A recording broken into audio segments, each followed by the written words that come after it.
엘리야 시대에 아합 왕이 다스리고 있던 시절의 이야기입니다. 아합 왕은 하나님을 섬기지 않고 하나님께서 금지한 우상, 바알과 아세라와 같은 우상들을 섬기는데 누구보다도 앞장섰던 왕으로 기록이 되어 있습니다. 특히 그의 아내가 유명했죠. 그 왕비 이세벨이 바알을 섬기는 집안 출신이에요. 그래서 유다 왕국에 하나님의 왕국에 바알 숭배를 널리 퍼뜨리는 그런 역할을 하였다 하는 것이죠. 그때 여호와 하나님께서는 선지자 엘리야를 아합 왕에게 보내셔서 오늘 말씀을 하시는데 17장 1절에 보면 하나님의 말씀이 나왔습니다. 17장 1절에 내 말이 없으면 수년 동안 비도 이슬도 있지 아니하리라 라고 말을 전하게 하십니다. 가나안의 우상신이었던 이 바알 신이 무엇으로 알려진 신이었냐? 비와 이슬을 내리는 신이었다는 거예요. 폭풍우와 풍요를 관장하는 그런 신으로 그 우상으로 숭배되었던 신입니다. 그래서 하나님께서는 이제 엘리야를 통해서 이 우상들을 심판하며 정면 이들이 얼마나 가짜 신인지를 도전하면서 선포하게 하시는 거예요. 너희들이 섬기는 우상이 비와 이슬을 내릴 수가 있느냐라고 하면서 엘리야를 통해서 이제 이 땅에 비를 내리지 않겠다, 이슬도 내리지 않겠다 말씀하신 겁니다.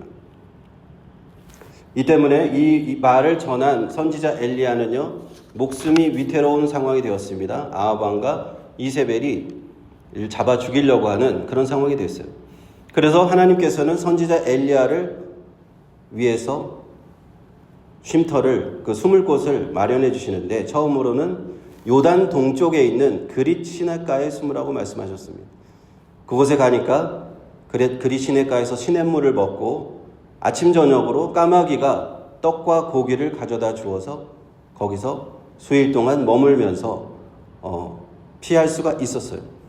그런데 가뭄이 계속되자 이제는 그 그릿 시냇가의 시냇물도 말라버리는 상황이 되었습니다. 하나님의 말씀처럼 정말 비도 오지 않고 이슬도 내리지 않았다는 것입니다. 그리고 오늘 본문 말씀에 하나님께서 이렇게 말씀하시는 겁니다. 여호와의 말씀이 엘리야에게 임하여 가라사대 너는 일어나 시돈에 속한 사르밧으로 가서 거기 유하라. 내가 그곳 과부에게 명하여 너를 공개하게 하였느니라. 이제 그 말씀을 전한 엘리야에게도 이러한 고난이 닥칩니다. 갑자기 비가 오지 않고 그 땅에 흉년이 들으니까 엘리야조차도 먹을 것이 없었다 하는 것이죠. 비가 오지 않아서 가뭄과 기근이 닥쳐왔을 때, 말실물이 없어지고 흉년이 들었을 때 하나님의 선지자 엘리야도 이런 고통을 똑같이 당했다는 걸 우리 알 수 있습니다. 그래서 첫 번째로 우리가 오늘 말씀을 통해서 알 수 있는 것은 무엇인가? 하나님의 심판으로 세상에 재앙이 임하면요, 믿는 자나 믿지 않는 자나 똑같이 고난을 겪는다라는 걸 우리는 볼 수가 있어요. 예수 믿는 하나님의 자녀라고 재앙이 이 땅에 임했을 때 예외가 있을 수는 없어요. 그렇지 않습니까? 일례로 우리가 코로나19 사태를 한번 들어볼 수 있죠. 코로나 사태가 터졌을 때 전 세계 많은 사람들이 죽었잖아요. 그리고 세상에 많은 고통이 있었습니다. 많은 사람들이 일자리를 잃고 경제는 셧다운이 되고 어려움을 겪었습니다. 그때 우리 예수 믿는 사람도 하나님의 자녀들도 똑같이 고통을 겪었어요. 하나님을 믿는 자나 믿지 않는 자나 똑같은 그러한 세상의 환경 속에 있기 때문에 그렇습니다. 특히 교회들도요, 사회적 거리두기가 시작되면서 얼마나 많은 어려움을 겪었습니까? 우리가 모이지 못하니까 많은 어려움을 겪었고 그 어려움에서 아직도 그 피해가 다 회복되지 못하는 것 같아요. 우리가 꼭 기억해야 될 것 하나가 있는데요. 하나님을 잘 믿는다고 해서 나에게 어려운 시기가 오지 않을 것이다 라고 생각하면 그것은 착각이라는 겁니다. 우리도 똑같이 그 고통의 시기가 오면 그것을 통과해야 돼요. 하나님이 심판하셔서 그렇게 고통의 시기가 올 때 우리도 똑같이 그걸 겪게 됩니다. 그런데 한 가지 분명한 차이가 있습니다. 그 고통의 시기, 고난의 시기가 찾아왔을 때 하나님의 자녀들에게는 어떠한 특권이 있습니까? 그것은 바로 하나님이 고난의 시기에 우리를 돌보신다는 것입니다. 하나님께서는요, 이러한 고통의 시기가 우리에게 왔음을 잘 알고 계세요. 그래서 이 땅에서 우리를 돌보아 주신다 하는 겁니다. 하나님의 자녀의 특권, 예수 믿는 사람들의 소망, 그것이 무엇인가요? 물론 우리의 본향, 하나님 나라 천국에 대한 궁극적인 소망이 있지만 이 땅에서도 하나님이 나를 돌보아 주신다 하는 소망이 있는 줄로 믿습니다. 오늘 말씀을 보니까 여호와의 하나님의 말씀이 엘리야에게 임하시는데 이 고난의 때를 피할 방법을 아주 자세히 알려주시더라 하는 겁니다. 첫 번째는 요단 동편 그리 시냇가에 가서 머물러라. 정확한 장소를 제시해 주시죠. 그리고는 다시 사르밧으로 가라. 거기 가면 내가 누구를 만나게 할 것인데 한 과부를 만나게 할 것인데 너에게 식량을 공급하게 하리라. 이처럼 하나님의 돌보심은 얼마나 구체적인지 몰라요. 하나님의 선지자에게 구체적으로 어디로 가라 그 방법까지 다 알려주시는 겁니다. 하나님 얼마나 이렇게 세세하시지, 하나님 얼마나 자비하시고 사랑이 많으신지 우리를 구체적으로 세밀하게 도와주시는 분이 우리 하나님이세요. 누가복음 12장 7절 말씀은 이렇습니다. 너희에게 오히려 머리털까지도 다 세신 바 되었나니 두려워하지 말라. 너희는 많은 참새보다 귀하니라. 참새 한 마리도 돌보시는 하나님, 하나님의 자녀들 머리털도 다 세시는 줄로 믿습니다. 얼마나 섬세하게 하나님이 돌보시는지 나도 모르는 것도 하나님은 다 알고 계세요. 여러분 내 머리카락 몇 개인지 아시는 분 계세요? 혹시 세어본 분 계세요? 만약에 내 머리카락을 내가 세어봤다 그럼 그런 사람이 이상한 거죠. 보통 사람은 그렇게 세지 않습니다. 하나님은 근데 우리가 모르는 것까지도 알고 계십니다. 내가 모르는 나 모습도 하나님은 알고 계세요. 얼마나 세밀하신지 우리가 그래서 깜짝깜짝 놀랄 때가 많습니다. 여러분 그런 경험 없으십니까? 저는 신학교 시절, 신학생 시절에 돈이 없어서 배가 고파서 어느 날 치킨이 너무 먹고 싶은 거예요. 그런데 치킨 먹고 싶다고 기도하기는 참 민망한 기도 제목이잖아요. 밥을 굶는 것도 아닌데 그런 거 가지고 기도하기도 어렵고, 그래서 귀가해서 밖에 나가서 방에 가보니까 동료들이 치킨을 시켜놓고 기다리고 있는 거예요. 그런 경우 해본 적 없어요? 하나님이 얼마나 세밀하신지 우리를 도와주신, 우리가 공경에 처했을 때, 우리가 도움이 필요할 때 하나님은 때때로는 그렇게 정말 재밌다 싶을 정도로 하나님 우리를 돌보아 주세요. 눈동자같이 돌보아 주시는 줄로 믿습니다. 신명기 32장 10절에 여호와께서 그를 황무지에서 짐승의 부르짖는 광야에서 만나시고 호위하시며 보호하시며 자기 눈동자같이 지키셨도다 말씀했습니다. 우리 하나님께서요, 우리 백성들, 자녀들 눈동자처럼 지키시는 줄 믿습니다. 그래서요, 우리에게 특별한 장소를 보내주시기도 해요. 이쪽으로 가서 우리를 그쪽으로 가게 하시고 우리를 도울 특별한 사람도 만나게 하십니다. 하나님은 우리를 돌보실 때 이렇게 세세하게 세밀하게 역사하신다. 우리가 이것을 오늘 사르밧 과부, 엘리야와 사르밧 과부를 통해서 알 수가 있습니다. 말씀 한번 다시 다 같이 한 목소리를 한번 10절에서 12절까지 말씀 한번 읽어볼까요? 시작. 사르밧으로 가서 성문에 이를 때에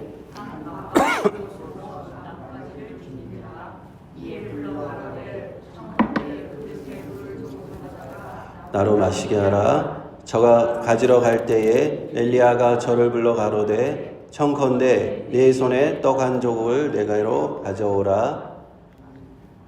저가 가로되 당신의 하나님 여호와의 사심을 가리켜 맹세하노니 나는 떡이 없고 다만 통에 가루 한 움큼과 병에 기름 조금뿐이라. 내가 나무가지 두엇을 주어다가 나와 내 아들을 위하여 음식을 만들어 먹고 그 후에는 죽으리라.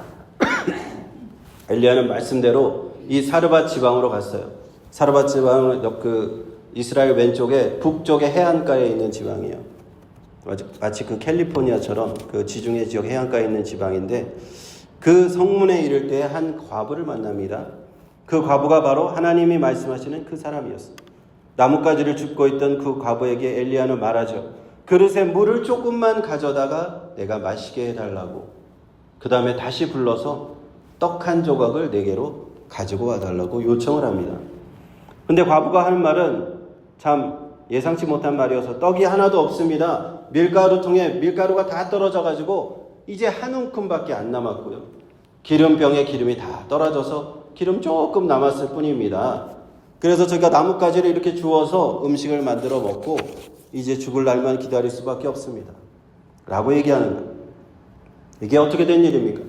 엘리야는 하나님의 말씀대로 순종해서 사르밧 지방으로 갔고 하나님이 만나라고 한 그 사람을 만났는데 그 과부, 사르밧 과부는 엘리야보다도 더 가난한 거예요. 진짜 내일 아침 떼거리도 없다는 뭐 그런 말도 있듯이 진짜 내일 아침 양식이 없는 상황이에요. 참 너무나 이해되지 않은 상황이죠. 어이없는 일이잖아요. 하나님은 어찌하여 엘리야로 하여금 너무나도 가난한 이 과부에게 도움을 요청하게 하신 걸까요? 정말 쉽게 이해되지 않는 부분이에요. 이 지점에서 우리는 시험에 들 수도 있어요. 이런 지점에서. 만약 그 사람이 큰 부자여서 돈이 많고 창고에 곡식이 가득가득해서 가뭄과 흉년 때에도 버틸 수 있는 그런 사람이었다면 엘리야의 문제는 그냥 쉽게 해결되었을 텐데 하나님은 그런 방법을 쓰지 않으셨다는 걸 우리가 주목해 볼 필요가 있습니다. 하나님께서 쓰는 방법은 우리와 정말 다르다 하는 것을 우리는 알 수 있습니다. 세 번째로 알 수 있는 것은 하나님의 방법은 우리의 방법과 다르구나 하는 것입니다. 당장 먹을 것이 없어서 굶어 죽게 생긴 그 과부에게 가서 먹을 것을 달라고 하는 하나님의 방법이었다. 이사야서 55장 8절 9절은 이렇게 말씀합니다. 여호와의 말씀에 내 생각은 너희 생각과 다르며 내 길은 너희 길과 달라서 하늘이 땅보다 높음 같이 내 길은 너희 길보다 높으며 내 생각은 너희 생각보다 높으니라. 때때로 하나님이 우리에게 다 주시는 방법은 해결책은 내가 이해되지 않은 방법이에요. 내 머리는 도대체 이게 어떻게 방법일 수 있느냐. 하나님의 방법은 내가 이해할 수 없을 때가 있다는 거예요. 그런데요, 그것은 우리가 상상하지도 못할 하나님의 깊으시고 넓으시고 바다와 같이 깊으시고 하늘과 같이 높으신 하나님의 경륜, 하나님의 그 깊은 뜻이 있으시기 때문인 줄로 믿습니다. 하나님께서 이렇게 하시는데 다 이유가 있었던 거예요.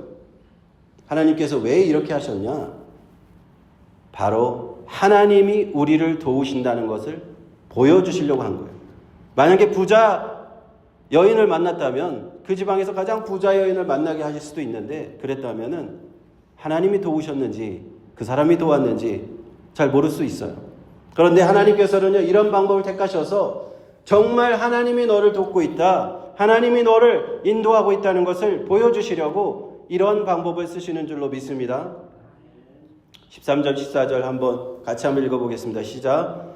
엘리야가 저에게 이르되 두려워 말고 가서 내 말대로 하려니와 먼저 그곳으로 나를 위하여 작은 떡 하나를 만들어 내게로 가져오고 그 후에 너와 내 아들을 위하여 만들라. 이스라엘 하나님 여호와의 말씀이 나 여호와가 비를 지면에 내리는 날까지 그 통의 가루는 다하지 아니하고 그 병의 기름은 없어지지 아니라 하셨느니라. 하나님 말씀은 엘리야를 통해서 이제 사르밧 과부에게 전해져요. 근데 구체적인 측면을 보면은 딱 두 가지로 나누어집니다. 하나님께서 기적을 일으키시는 그 방법이 이 속에 숨어 있습니다. 첫째는 먼저 그곳으로 나를 위하여 작은 떡 한 개를 만들라 하는 것. 그 다음에 아들을 위해서 만들어서 먹어라. 두 번째는 그렇게 하면 하나님께서 비를 내시는 날까지 그 통의 가루가 닿지 않고 병의 기름이 없어지지 않겠다. 하나님의 말씀은 이제 엘리야를 통해서 사르밧 과부에게 전해집니다. 그래서 사르밧 과부가 듣는 것은 엘리야의 말 같지만 결국 그것은 하나님의 말씀인 줄 믿습니다. 사르밧 과부에게 하나님 말씀이 전해지는 거예요. 나뭇가지를 주우러 이제 이것만 먹고는 죽을 수밖에 없다 나갔던 그가 하나님의 사람 선지자 엘리야를 만났고 그를 통해서 자신에게 말씀하는 하나님의 음성을 듣고 있는 거예요. 이것이 우연일까요? 우연이 아니죠. 사르밧 과부를 돌보시는 하나님의 역사가 그곳에 있는 겁니다. 여기서 우리는요, 하나님의 깊은 뜻을 알게 되는데 하나님께서 일하실 때, 하나님의 역사가 나타나실 때는요, 먼저 우리에게 헌신을 요구하신다 하는 것입니다. 하나님이 나를 도우시기 전에, 하나님이 우리를 도우시기 전에 하나님은 믿음의 헌신을 요구하신다 하는 것이 중요합니다. 이거 굉장히 우리 하나님의 역사가 나타나는 비밀인 줄로 믿습니다. 마태복음 6장 33절에 너희는 먼저 그의 나라와 그의 의를 구하라. 그리하면 이 모든 것을 너희에게 더하시리라 말씀하셨죠. 예수님께서 이미 우리에게 이것을 알려주셨어요. 하나님의 역사가 나타나려면 너희가 먼저 모든 것을 다 받고 나서 하나님의 나라와 의를 구하라 하지 않으신 거예요. 순서를 잘 봐야 됩니다. 먼저 너희가 그의 나라와 그 의를 구하라.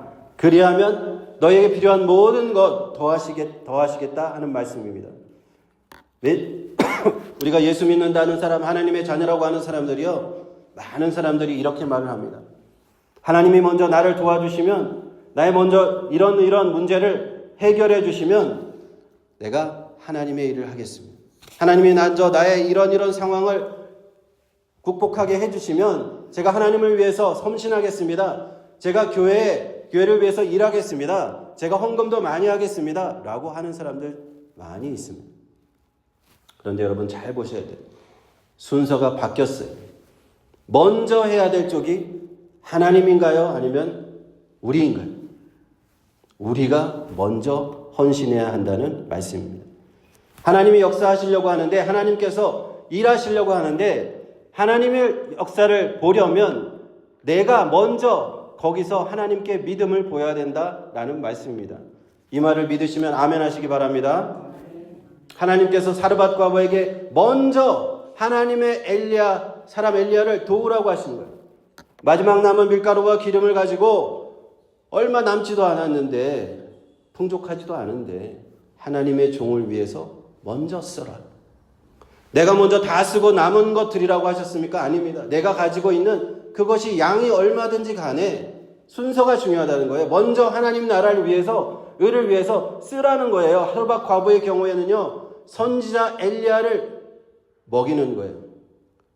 선지자 엘리야한테 무슨 진수성찬 상다리가 부러지도록 무슨 고기 뷔페 데리고 가서 먹이라고 하신 거 아니었습니다. 그냥 내 손에 있는 그 작은 것, 아주 조금이라도 떡을 하나 만들려고 하는데 작은 떡이라고 그래요. 큰 것 아니에요. 작은 것라도 만들어서 먼저 엘리야한테 줘봐라. 이게 일반적인 상황에서는 참 별일 아니죠. 집에 양식이 풍족하면은 한 끼 대접 못하겠습니까? 그러나 지금 가뭄과 기근에 극에 달했어요.